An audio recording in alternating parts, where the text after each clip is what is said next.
नमस्कार, मैं योगेश राणा। उत्तराखंड में पिछले कई दिन से एक खबर चर्चा में चल रही है और बहुत अधिक चर्चा हो रही है इस पर बीजेपी के नए प्रदेश अध्यक्ष के तौर पर महेंद्र भट्ट ही रिपीट हो सकते हैं। इससे पहले पांच नाम चल रहे थे जिनको लेकर कहा जा रहा था इन्हीं में से किसी एक को बीजेपी उत्तराखंड में प्रदेश अध्यक्ष नियुक्त कर सकती है। लेकिन कई दिन से चर्चा यह शुरू हो गई है महेंद्र भट्ट ही रिपीट किए जा सकते हैं। क्या उत्तराखंड में बीजेपी ऐसा ही करने जा रही है? यह एक सवाल है।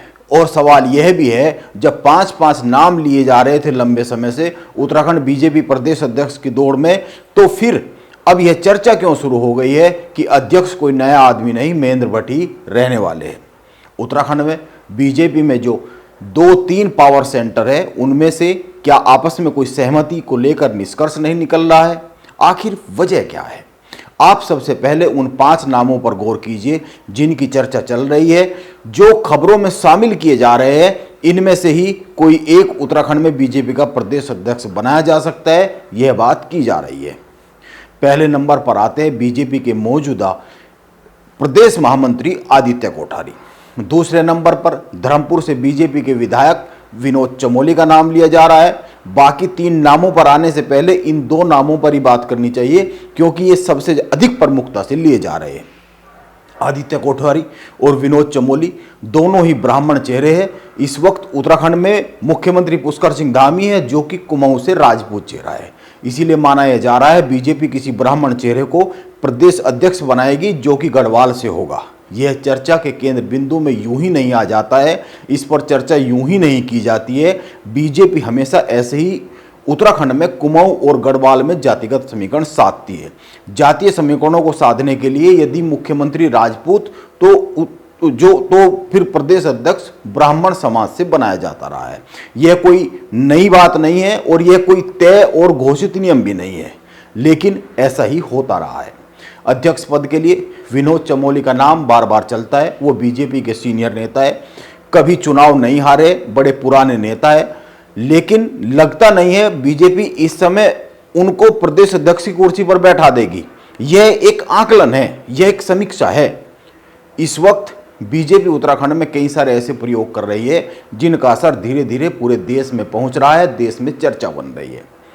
उत्तराखंड में यूसीसी को लागू किया जाना इसी श्रेणी में सबसे ऊपर रखा जा सकता है।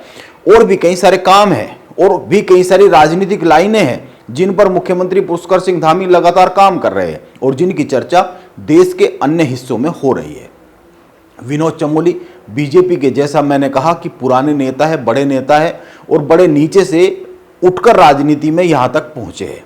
लेकिन विनोद चमोली कभी कभी बहुत ही व्यवहारिक बात कर देते हैं, सीधी बात कर देते हैं। राजनीति में इतनी व्यवहारिकता कभी कभी अच्छी नहीं रहती है।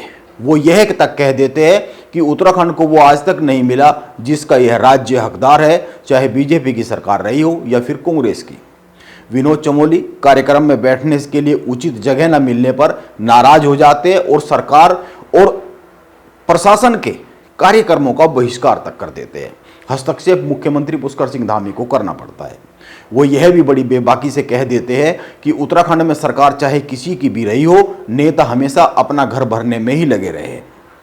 अब जो नेता इतना बेबाकी से बयान देता हो, जो नेता अपना पराया देखे बगैर भ्रष्टाचार पर सीधी बात कर देता हो, उसको लेकर बीजेपी का हाईकमान कोई बड़ा निर्णय लेगा, यह विचारणीय बिंदु हो सकता है। क्योंकि पार्टी फोरम पर बात रखी जानी अलग बात होती है और सार्वजनिक मंचों पर बात कह देनी अलग बात होती है। क्योंकि सार्वजनिक मंचों पर बात कह देने से विपक्ष के हाथ मुद्दा थमा दिया जाता है और बीजेपी बड़ी अनुशासन में रहने वाली पार्टी है और इन सब चीज़ों पर बड़ा विचार कर काम करती है। अब रही बात आदित्य कोठारी की, तो यह ठीक है, वो बहुत ही नबी तुली भाषा में बात करते हैं। मुख्यमंत्री धामी से भी उनका अच्छा तालमेल है। इसके साथ ही पिछले कुछ समय से देखें तो खासकर केदारनाथ उपचुनाव के बाद से देखें तो उनकी गतिविधियां उत्तराखंड में बीजेपी में बढ़ती हुई दिख रही है। लेकिन सवाल यह है, क्या वो इतनी बड़ी जिम्मेदारी के लिए तैयार है? अन्य चेहरों पर आने से पहले एक और बात, अभी मार्च में आरएसएस की अखिल भारतीय प्रतिनिधि सभा की बैठक होनी है। इस बैठक में यह तय होगा संघ से कौन बीजेपी में जिम्मेदारी पर जाएगा और कौन जिम्मेदारी जो बीजेपी में संभाल रहा है वो वापस संघ में आएगा।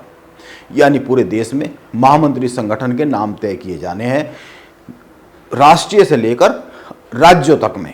माना यह जा रहा है इस बार उत्तराखंड में महामंत्री संगठन के पद पर बदलाव हो सकता है। वैसे तो यह चर्चा अनेक बार शुरू होती है, बार बार शुरू होती है, बार बार चलती है, लेकिन इस बार इस चर्चा में कुछ अधिक गंभीरता दिख रही है। इसीलिए उत्तराखंड में बीजेपी का प्रदेश अध्यक्ष कौन होगा, ये बहुत से समीकरणों से तय होने वाला एक मसला है। भीतर खाने बहुत से समीकरण चल भी रहे हैं।